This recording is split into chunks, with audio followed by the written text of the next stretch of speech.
en el 2016 salió una película llamada Fragmentado. No sé si alguno de ustedes tuvieron la oportunidad de verla, aunque no es necesario, pero brevemente, a modo de ilustración. Esta película fue protagonizada por James McAvoy. Y la película básicamente en lo que consistía era en un hombre con 23 personalidades diferentes. Es decir, estamos hablando de un hombre que unas veces decía hacer una cosa y otras veces decía hacer otra. A esto se le llegó a conocer en psicología como trastorno de personalidad múltiple, aunque después llegó a ser nombrado trastorno de identidad disociativo. Y aunque lejos estoy de querer iniciar una discusión psicológica en este momento, pero quiero invitarlos a pensar por un momento en un Dios con personalidades múltiples. Tú te puedes imaginar un momento un Dios que primero te diga que te ama y a la mañana siguiente te voltea el rostro con odio. Un Dios que promete perdonar tus pecados, pero un día quebranta su promesa. Que te llena de esperanza al decirte que estará contigo hasta el fin del mundo, pero luego de manera inesperada te abandona. Que te asegura la vida eterna, pero cuando mueres cambia de opinión. ¿Cómo te sentirías si Dios fuera un Dios con personalidades múltiples? Un Dios con personalidades múltiples, un Dios en constante cambio, sería un Dios en el que nadie podría confiar. Nadie podría confiar en un Dios así. Creo que todos estamos de acuerdo con eso. Y lo cierto, mis hermanos, es que el Dios verdadero se revela como inmutable. Se revela como inmutable. Y a modo de introducción, si alguien quiere participar para enriquecer esta clase, puede levantar su mano y compartir con nosotros qué es la inmutabilidad de Dios. Por favor, si alguien quiere participar de la clase, puede levantar su mano y con mucho gusto mi hermano José Baeza le llevará el micrófono para que usted comparta con nosotros.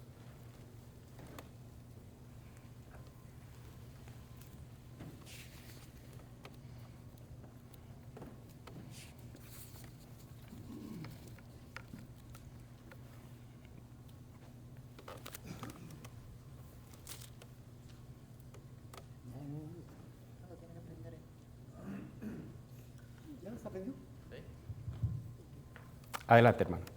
Que no cambia, que permanece siempre de la misma forma, que no es un Dios que hoy sienta o tenga algún tipo de sentimiento que pueda decir, ay, hoy estoy enojado, mañana estoy muy contento y no sé qué, sino que Él no cambia, es inmutable.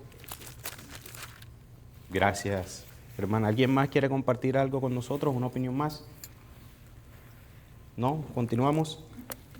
Estoy completamente de acuerdo con lo que usted ha dicho y muchas veces parece sencillo cuando hablamos de los atributos de Dios. Escuchamos de su omnisciencia y decimos, Dios todo lo sabe. Escuchamos de su omnipotencia y decimos, Dios todo lo puede. Escuchamos de su omnipresencia y decimos, Dios está en todo lugar. Y no es la excepción con la inmutabilidad de Dios. Escuchamos que Dios es inmutable y decimos que Él no cambia, y eso es completamente cierto. Y creo que todos estamos de acuerdo con que Dios no cambia. Dios no está sujeto a ningún tipo de cambio o alteración. Y es por eso que solo Él puede decir, porque yo, el Señor, no cambio. Malaquías capítulo 3, versículo 6. Pero sería muy provechoso para nuestras convicciones hacer una consideración más amplia y detallada de este atributo. Y vamos a abordar este atributo desde 4 perspectivas diferentes. Número 1, Dios no cambia en su ser o esencia. Número 2, Dios es inmutable en sus perfecciones y atributos. Número 3, Dios es inmutable en sus propósitos y consejos. Y número 4, Dios es inmutable en sus promesas. Número 1, Dios es inmutable en su ser o esencia. Él no cambia en lo absoluto, como hemos dicho. Él no puede cambiar ni para bien ni para mal. En el momento que nosotros digamos que Dios puede cambiar para bien, estaríamos diciendo que Dios es un Dios que tiene que estar mejorando constantemente. Estaríamos diciendo que es un Dios que tiene carencias. Y en el momento que pensemos que Dios cambia para mal, significaría que Dios es un Dios imperfecto. Significaría que Dios no es perfecto. Los años no lo hacen más sabios. Él no necesita aprender. Él simplemente lo sabe todo. Y óigame una cosa, solo Él conoce lo que Él conoce. Voy a repetir eso, solo Dios conoce lo que Él conoce. Él no cambia en su ser o esencia. Número 2, Dios es inmutable en sus perfecciones o atributos. Vayan conmigo a Santiago, capítulo 1, versículo 17. Creo que todos hemos leído este texto, Santiago capítulo 1, versículo 17. Toda buena dádiva y todo don perfecto desciende de lo alto, del Padre de las luces, en el cual no hay mudanza, ni siquiera sombra de variación. Mis hermanos, cualesquiera que fueran los atributos de Dios antes de que el universo fuera creado, son ahora exactamente los mismos. Son ahora exactamente los mismos y es necesario que así sea, ya que tales atributos son las perfecciones y cualidades esenciales de su ser. Y para poder explicarlo un poco mejor esto que les estoy diciendo, vamos a abordar otro atributo de Dios, que es la misericordia. Vayan conmigo al Salmo 100. Salmo 100, Salmo 100, versículo 5. Porque Jehová es bueno, para siempre es su misericordia y su verdad por todas las generaciones. A lo largo de la Biblia hay muchos textos que hablan de la misericordia de Dios, pero es importante que entendamos que la misericordia de Dios no es algo que Dios tiene para dar, sino que es algo que Dios es. Si la misericordia fuera algo que Dios tuviera para dar, probablemente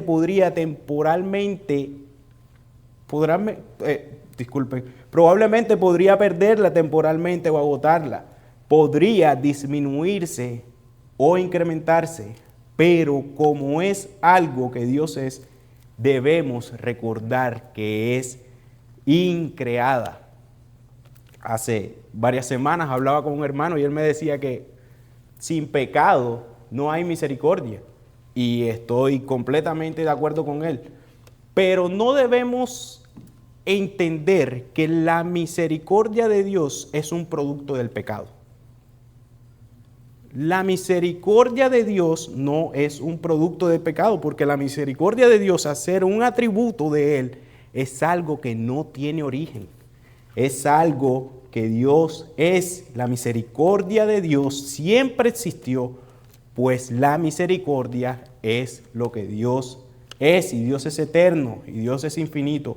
Pero a Él le plació desplegar este atributo para que nosotros conozcamos quién es Él. Número 3, Dios es inmutable en sus propósitos o consejos. Salmo 33.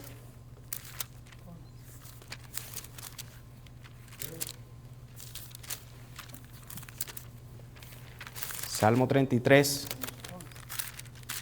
11. El consejo de Jehová permanecerá para siempre, los pensamientos de su corazón por todas las generaciones.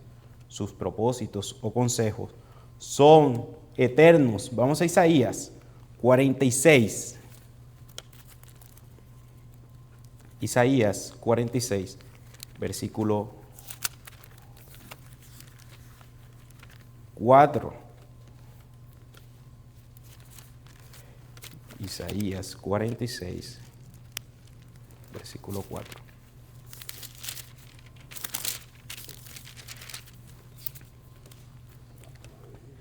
Vamos a leer desde el 3. Oídme, oh casa de Jacob, y todo el resto de la casa de Israel, los que sois traídos por mí desde el vientre, los que sois llevados desde la matriz, hasta la vejez, yo mismo, otras versiones más explícitas dicen, y aún hasta vuestra vejez yo seré el mismo, y hasta las canas os sostendré. Yo os hice y yo os llevaré, yo os sostendré y guardaré. Mis hermanos, este pasaje es una afirmación explícita de la inmutabilidad de Dios. Este pasaje nos deja ver que Dios no cambia en su ser, carácter, propósitos ni promesas. La primera parte del versículo, del versículo 4, dice, y aún hasta vuestra vejez yo seré el mismo. Inmutabilidad en su ser. Yo seré el mismo. Dios está declarando que el paso del tiempo no le altera. La vejez del pueblo no implica un desgaste en Dios. Él no envejece, Él no se debilita ni evoluciona. El Salmo 102:27 dice que tú eres el mismo y tus años no se acabarán. También vemos en la otra parte del pasaje, y hasta las canas os sostendré. Aquí vemos inmutabilidad en su fidelidad. La constancia del cuidado divino demuestra que su amor pactual no fluctúa según las etapas de la vida. Dios no nos ama menos cuando somos débiles. Yo os hice y yo os llevaré, inmutabilidad en su propósito. El Dios que crea es el mismo que preserva. Yo os hice y yo os llevaré. No abandona las obras de sus manos. Lo que Dios inicia lo lleva a su cumplimiento. Filipenses capítulo 1, versículo 6. Estando persuadido de esto, que el que comenzó en vosotros la buena obra, la perfeccionará hasta el día de Jesucristo. Y también aquí vemos en Isaías 46 el contraste que existe entre Dios y los ídolos de las otras naciones. Los ídolos deben ser cargados, Dios en cambio es quien carga a su pueblo. Los ídolos cambian, caen y fallan, y Dios permanece fiel e inmutable. Isaías 46:4 es una promesa de fidelidad inquebrantable. En un contexto de exilio, inseguridad y tentación idolátrica en que fue escrito este pasaje, Dios le dice al pueblo, ustedes cambian, ustedes envejecen, ustedes se debilitan, pero yo no cambio. Yo lo sostuve antes, lo sostengo ahora y lo sostendré hasta el final. Mientras nosotros nos preguntamos ser o no ser, Dios afirma, yo soy. Nosotros somos seres mutables, que somos tan inestables como el viento, pero Dios no es así. Él es inmutable en su carácter y propósito. Nuestros cuerpos cambian con el tiempo, nuestras decisiones y propósitos dependen de las circunstancias, nuestro carácter es endeble y nuestras emociones cambian de un momento a otro. La cuestión es que las criaturas no son inmutables, y en este texto podemos ver la vasta diferencia que hay entre Dios y nosotros. Muchas veces somos como Saúl, que a pesar de que se sintió agradecido con David porque no le quitó la vida, siguió siendo hostil con él. Siguió siendo hostil con él. Dios es inmutable en sus consejos y propósitos. Número 4, Dios es inmutable en sus promesas. Vaya conmigo a Números, capítulo 23, versículo 19. Dios no es hombre para que mienta, ni hijo de hombre para que se arrepienta. Él dijo y no hará, habló y no lo ejecutará. Y es interesante ver el contexto en el que se encuentra este texto.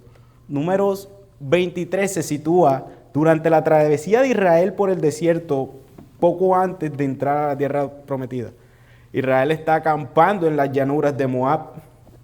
Y Balac, rey de Moab, teme porque ve a un pueblo muy numeroso.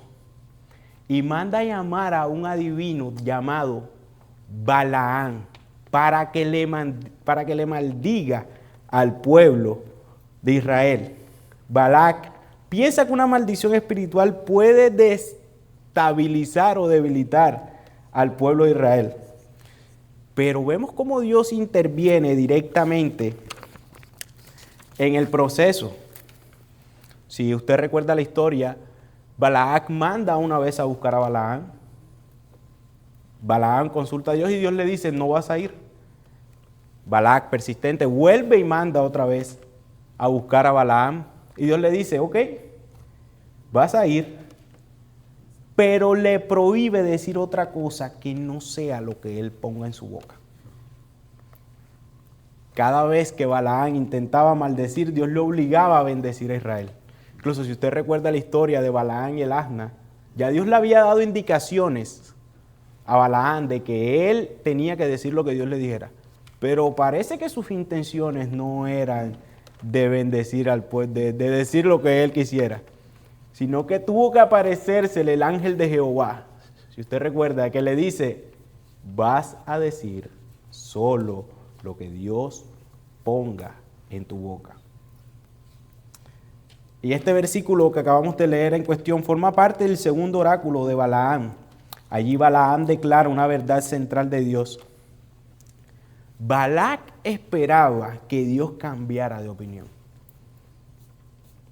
Balac esperaba que Dios...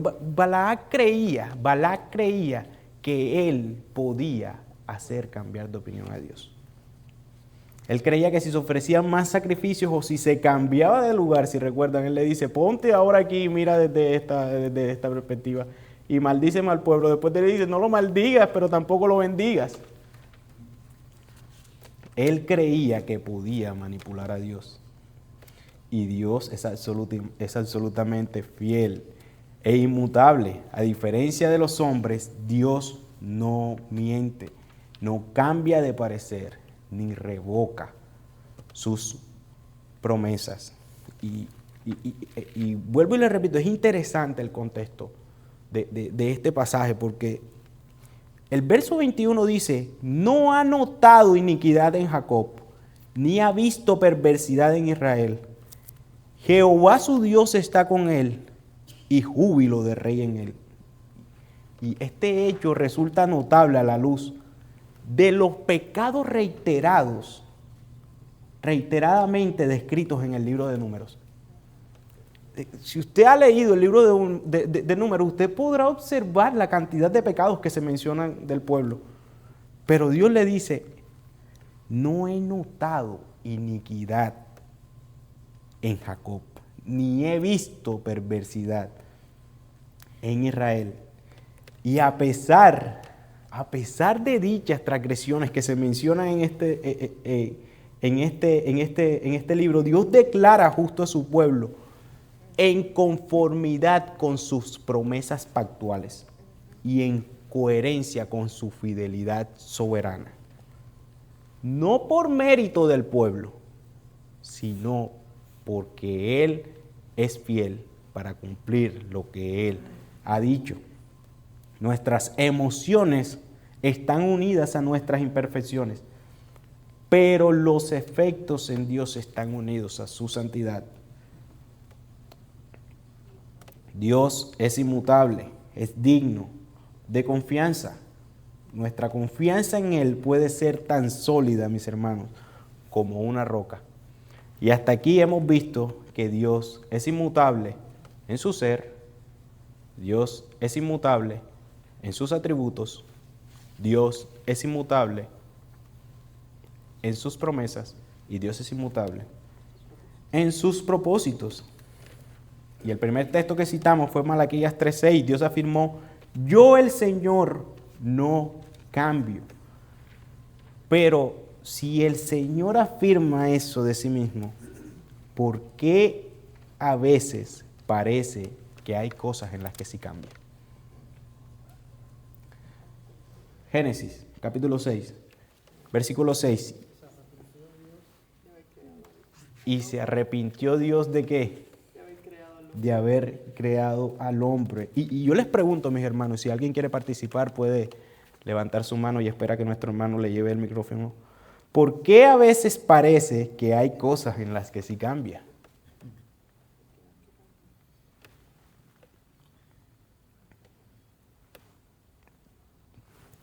Hay otras partes de la Escritura donde uno puede llegar a pensar que Dios es un ser mutable. Pero al igual que otros temas de la Biblia, es necesario entender el tipo de lenguaje que se está utilizando para no distorsionar lo que la palabra de Dios nos quiere decir.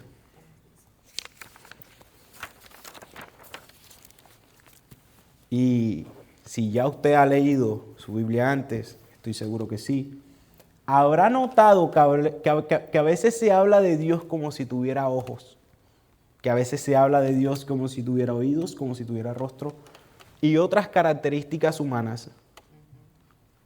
Pero la Biblia enseña que Dios es espíritu.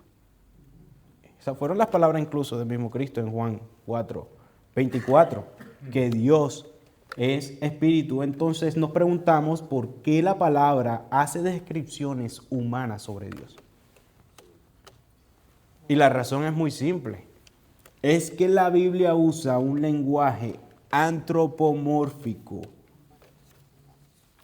que es el atribuirle a Dios cualidades humanas con el propósito de que nosotros podamos comprender quién es Dios y no tanto con el objetivo de hacer una descripción literal de cómo es Él.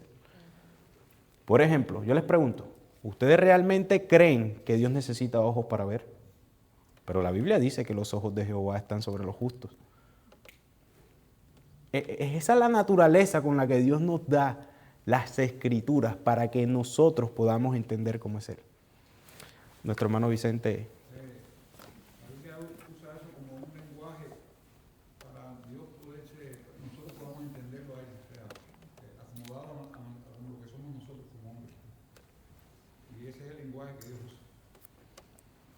Sí, exactamente, mi hermano, estoy completamente de acuerdo contigo. La palabra dice, Dios se arrepintió. Él no es hombre para que se arrepienta y se arrepintió.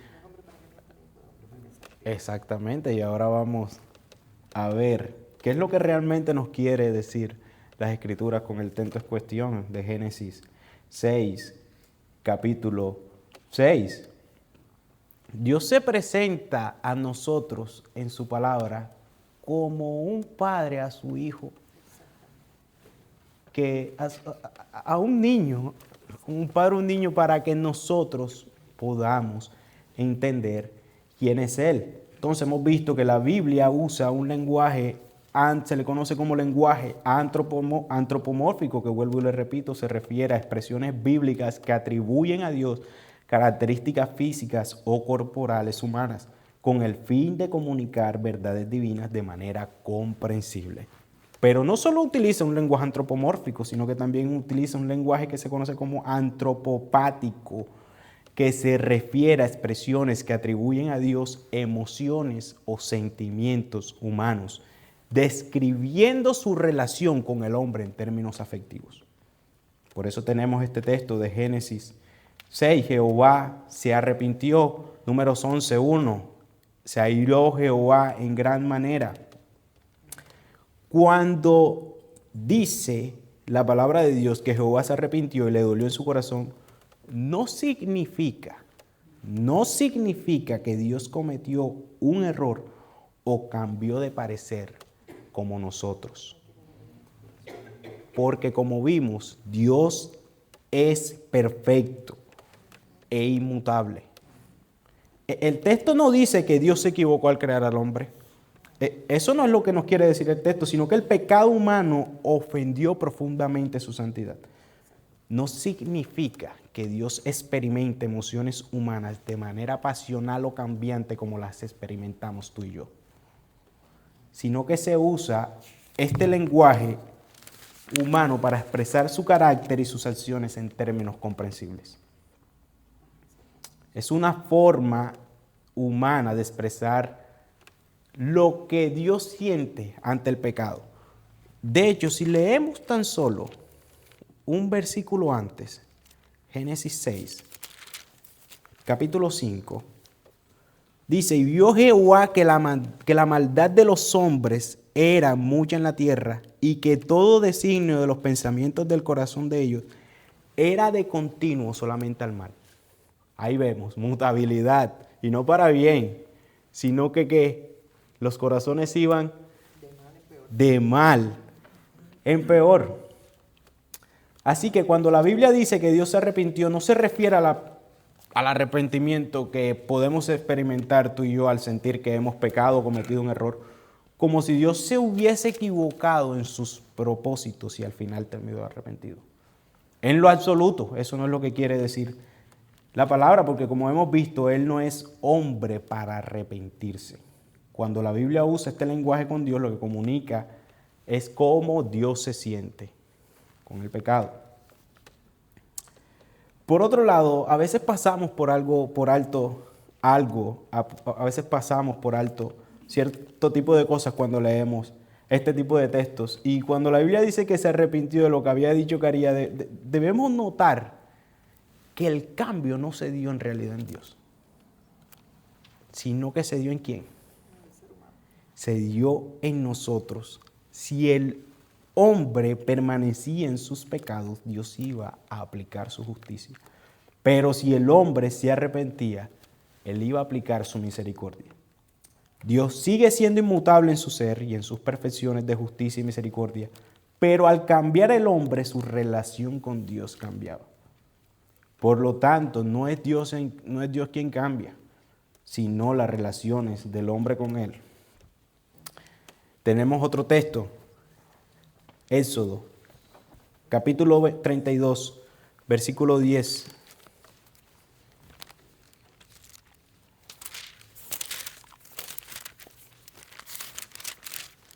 Éxodo 32, 10. Ahora pues, déjame que se encienda mi ira en ellos y los consuma, y de ti yo haré una nación grande. Estas fueron las palabras que Dios le dijo a Moisés cuando le estaba dando las tablas del pacto. Y el pueblo construyó un becerro de oro y lo adoraron, violando los mandamientos que el Señor les había dado. Y Dios le dice a Moisés, deja que se encienda mi ira contra ellos y que los destruya.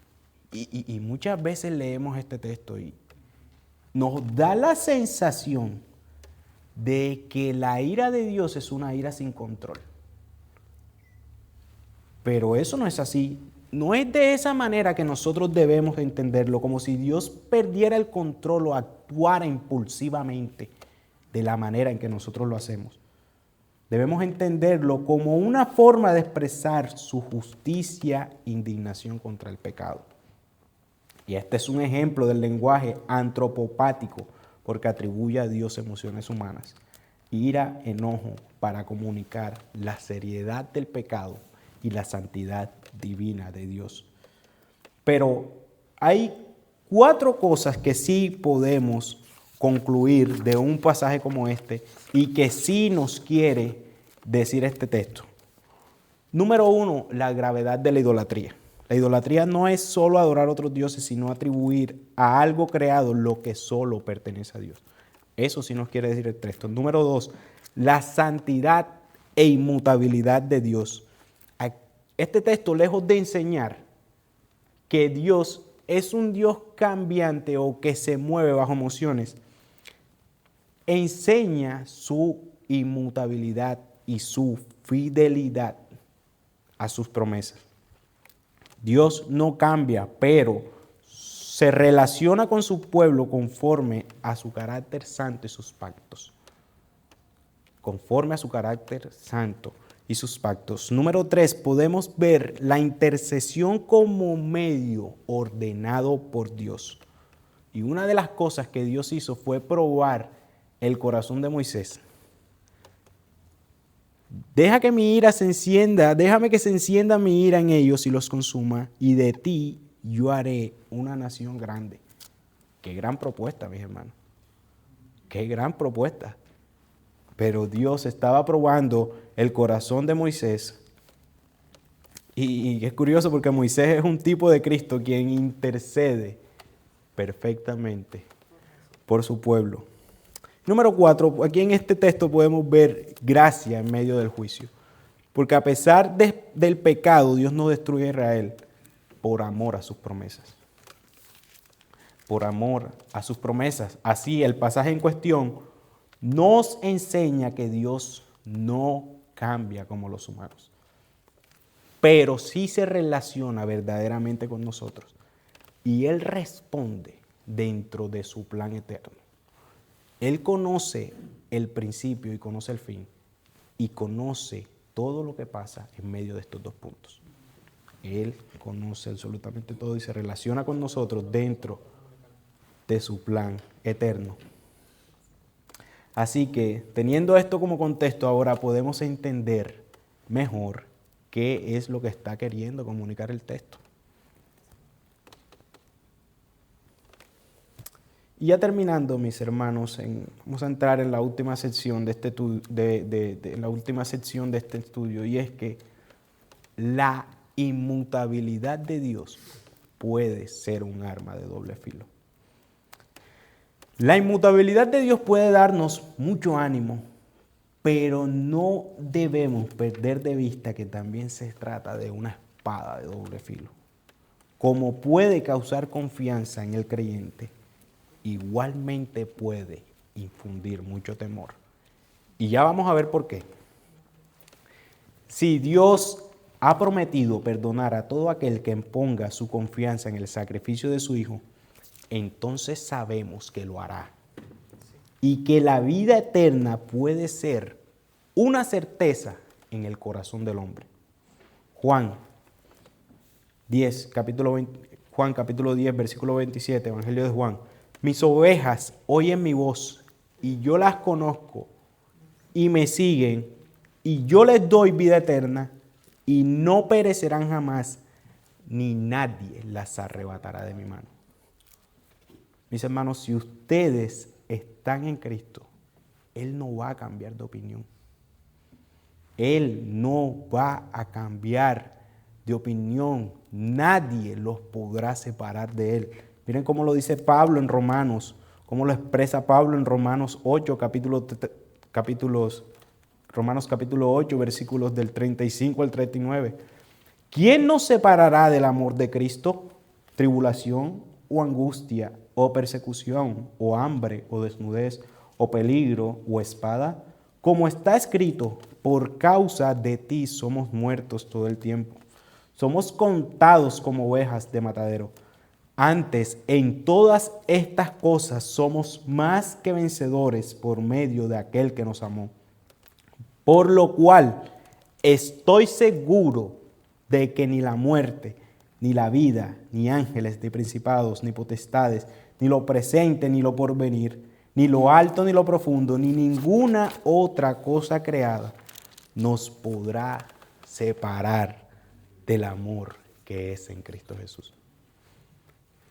Él no va a cambiar de opinión si tú has depositado su confianza en la obra de su Hijo Jesús. Por otro lado, mis hermanos, si Dios es justo y ha prometido castigar al malvado por causa de su pecado y rebelión, entonces Él también lo cumplirá. Y en ese día no habrá misericordia o segundas oportunidades en el día del juicio. Es Hebreos capítulo 9, versículo 27. Hebreos capítulo 9, verso 27. Y de la manera que está establecido para los hombres que mueran una sola vez y después de esto el juicio. Y la pregunta es, si no has creído en Cristo, ¿cómo podrás? Esta es la misma pregunta que hace Job en el capítulo 9. ¿Y cómo se justificará el hombre delante de Dios? ¿Cómo podrás en aquel día justificarte delante de Dios?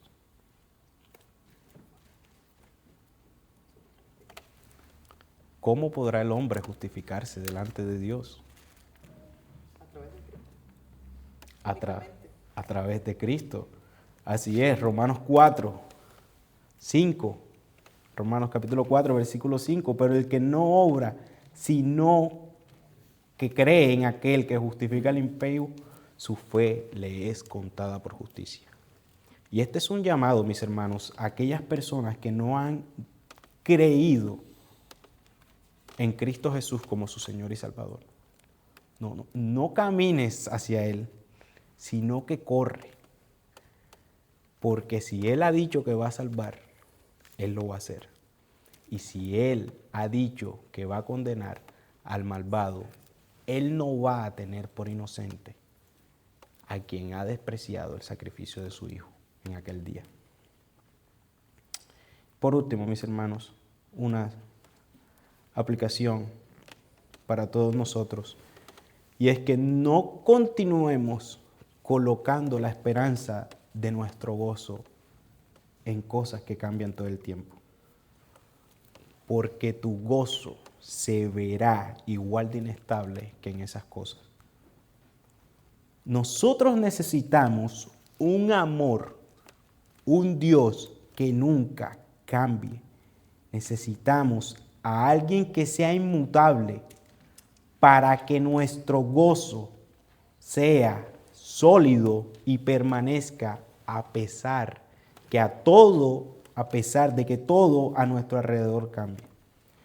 Y solo hay uno inmutable, Jesucristo, quien es el mismo ayer y hoy y por los siglos, como dice Hebreos capítulo 3, versículo 8. Cuando seas tentado a las circunstancias de la vida y quieran llevarte a encontrar consuelo en el pecado, recuerda, mi hermano, que Dios es inmutable y que solo en Él se encuentra la felicidad, el placer y el amor que nunca cambia y que nuestras vidas necesitan.